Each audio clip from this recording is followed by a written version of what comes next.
through comment ẹlòmíì lẹ máa ti mọ̀ wípé kò sí bóyá lè make sense tó torí believe wọn yẹn ó yàtọ̀ sí titi wọn yẹn kò sọ̀rọ̀ tó fẹ́ sọ tó make sense létí wọn ẹ máa gbọ́ ìgbà tẹ́yìn mọ̀ pé kí ọba ṣí adé kò ní percussion ẹ̀ẹ́dẹ̀ filẹ̀ ṣé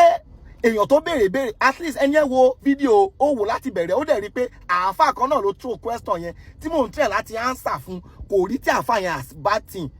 kò rí àáfà yẹn pé kí ló tó fi máa béèrè ọ̀rọ̀ yóò kún ẹ ó ń ṣe àwọn ẹlẹ́bọ ó ń ṣe ìdílé ọba tó ń jọba kí ló kún ẹ ìwọ àáfà tó máa béèrè kò rí yẹn but èyí tèmi ti ń dá àáfà yẹn lóhùn àbí ọba Solomon lóhùn lórí ibi tí wọ́n ti mọ̀ pé ẹ wà bàyàsì nìyẹn àti èyí tó sọ pé ẹ is paining you as the king is not following to worship idol èèyàn ò fẹ́ worship idol dẹ̀ ló ń jọba mi nísìnyí mi ò fẹ́ ṣe Islam mo wá ń jẹ ìmáàmù ní mosque yín ẹ̀yin náà gbé sí làákàyè èèyàn tó fẹ́ jẹ ọba tó fẹ́ follow tradition àti culture ìlú ẹ fẹ́ lọ jẹ ọba ẹ̀yin náà gbé sí làákàyè náà mi ò fẹ́ ṣe ti Kristẹni wọ́n fi mí jẹ evangelist ẹ jọ kí ni òye yẹn kí ló tọ́ sí mi nǹkan tó bá ti lè mú mi jẹ ìmáàmù mo fẹ́ mo kọ̀ ni o mo gbọ́dọ̀ ṣe nǹkan táwọn mùsùlùmí ń ṣe ẹ jẹ́ kí ẹ máa understand ẹ jọ ẹ má máa jẹ́ ká máa wà bias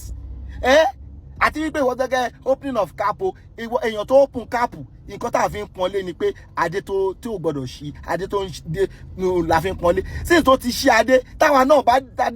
dẹ̀ ń pèlé ẹ̀gbọ́n kò sí èyí tó bá dì ní ẹ̀ náà but ẹ̀yin fẹ́ jẹ méjìlá bá ẹ fẹ́ máa jẹ́ ọba but nǹkan tó sọ̀yàn dọ́ba yẹn ẹ̀yin ò fẹ́ jẹ́ ẹ̀yin ò fẹ́ mọ̀ báwo lẹ Ọlọ́run Elédùmarè kú iṣẹ́ o ó dá àwọn èèyàn sí ilé ayé o ó dá àwọn èèyàn pa sílé ayé Elédùmarè